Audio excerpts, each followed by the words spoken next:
En fait, l'histoire de ce film, c'est l'histoire de Cédric, qui est un ouvrier décolleteur qui travaille dans une entreprise qui a été rachetée quelques années auparavant par un fonds d'investissement. Et l'entreprise est en train d'être un peu mise dans le mur parce qu'il n'y a pas d'investissement dans les machines. On contraint un petit peu le personnel, donc du coup, il y a une ambiance délétère. Et Cédric apprend que la boîte va être rachetée de nouveau, une nouvelle fois, par la méthode des LBO, qui est bien connue par ceux qui s'intéressent à ces questions de rachat par les financiers des entreprises industrielles. Je croyais que le dossier de l'inspection du travail pour Bernard, c'était bouclé, non? Mais ça, c'est plus l'inspection du travail. Ça, c'est l'audit pour le nouvel acheteur. Qu'est-ce que tu racontes? Ils vont vendre Cédric. Mais non. Bah, à ton avis, pourquoi il est là, ce mec-là? Regarde. Prends ses renseignements. Julie lui mâche le travail. Tout à l'heure, il est venu dans mon bureau, il m'a bombardé de questions sur le stock, l'état des machines, les investissements. Ça veut clairement dire que les acheteurs ont déjà été choisis. Espérons juste qu'il n'y aura pas de charrette. Et donc du coup, il se dit, finalement, puisque cette méthode des financiers des LBO consiste à sortir peu d'argent pour racheter la boîte, nous non plus, on n'a pas beaucoup d'argent. On va se débrouiller pour trouver une petite mise de départ. On va monter notre propre fonds d'investissement. On va se déguiser en financier. Et nous, c'est nous qui allons leur piquer la boîte. Donc voilà. Donc tout ça, évidemment, ça génère de la comédie parce que forcément, ils n'ont pas tous les codes. Il nous a pas beaucoup aidé non plus. Ah, putain, s'il avait pu le laisser pourrir sur le bargier, lui. Ouais. Zéro principe, zéro engagement. Le type, il fait de l'escalade, mais en salle. Bientôt, il va faire le tour de France, mais en vélo d'appartement. Brutive. Bon, c'est mort, votre histoire, hein. Allez, je vais y aller parce qu'on m'attend à la maison. C'est dommage. Attends. C'est pas mort, en fait. Bien au contraire. J'ai une proposition à vous faire, un truc génial. C'est un truc énorme. On va monter notre propre fonds d'investissement. Nous? Ouais.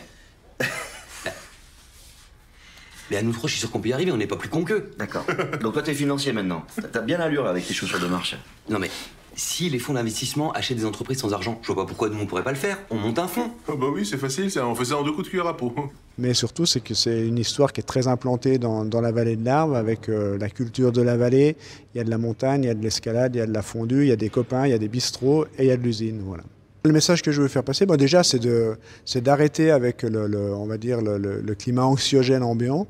C'est-à-dire on peut faire des films sociaux ou des histoires sociales qui se finissent bien. Et puis c'est pour ça qu'il y a de l'humour et il y a aussi de l'émotion. Puis c'est aussi de montrer que il y a des beaux métiers dans l'industrie, que l'industrie ça marche encore en France, qu'il y a des gens malins qui font des beaux produits. Dans la vallée, il y a des entreprises qui travaillent pour tous les constructeurs automobiles du monde. Et donc c'est aussi de redonner un petit peu de valeur et de crédit aux métiers manuels et aux métiers d'usine qui sont des métiers qui sont à la fois bien rémunérés mais qui peuvent être aussi valorisants parce que quand on voit ce que sont devenus les métiers dans l'industrie du service, comme on dit, etc., c'est pas bien plus enviable que les métiers industriels. Donc voilà, c'est redonner aussi une image de ces métiers-là, de l'industrie en général, et puis aussi de faire voir cette vallée qui finalement est assez peu connue, cette vallée industrielle qui est assez peu connue. On connaît Annecy, on connaît Chamonix, on connaît Megève, etc. Mais la vallée de l'Arve, même des fois à Annecy, ils ne connaissent pas bien ce qui se passe dans cette vallée. Donc au moins on la verra sous un autre angle.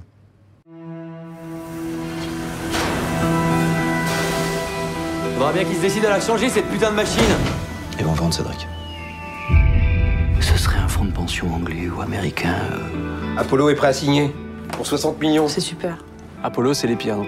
Et toi, ça te fait rien de te faire du fric sur la vie des ouvriers? Non mais attends. Tu as choisi ton camp, toi, hein?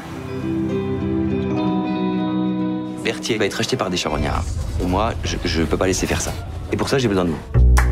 On va monter notre propre fonds d'investissement. Donc toi, t'es financier maintenant. T'as bien l'allure avec tes chaussures de marche. Merde! Le projet Berthier prend l'eau. Ah bah il est en forme le conseil d'administration. Et pour ça, on a juste besoin d'une petite mise de départ de 5 millions. 5 millions. À bientôt. Tout à fait. Bientôt, merci. Bon, au revoir. Si vous réussissez à l'avoir à 45 millions, c'est le coup du siècle. Attends, mais qu'est-ce que t'as gagné, toi? Le frisson. Vous avez un concurrent? Très bien. Vous montrez que vous êtes les meilleurs. Mais t'inquiète, hein, on va se battre. Et le prix peut s'effondrer. Mais ça, vous iriez pas sans moi. Hein. Et bah alors, on s'est fait prendre pour des cons. Ouais, un peu. Oui, parce que je suis moi-même du sérail. Donc si tu veux jouer dans cette course, je pense qu'il va falloir t'endurcir un petit peu. Mais on va les niquer. Mais non, les gars, mais on va se planter. Toi, t'aurais pu te battre, t'aurais pu sauver tout le monde et t'as rien fait. Je veux faire ce que là. Arrête. Ça veut dire qu'on ne peut pas se permettre de travailler par amour de l'humanité. Ah,